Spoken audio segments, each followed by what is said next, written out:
বৈষম্য বিরোধী ছাত্র আন্দোলন দিনাজপুর জেলা কমিটি অবাঞ্ছিত ঘোষণা করেছে নেতাকর্মীরা।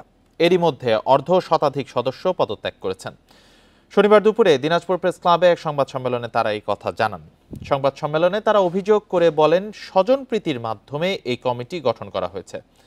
যারা কমিটিতে রয়েছেন তারা কেউ 5ই আগস্টের আন্দোলনে ছিলেন না। এরা বিভিন্ন সময় সমন্বয়ক পরিচয় দিয়ে নানা অপকর্ম করে আসছে। অবিলম্বে নতুন কমিটি গঠনের দাবি জানিয়েছে বৈষম্য বিরোধী ছাত্র আন্দোলনের নেতাকর্মীরা।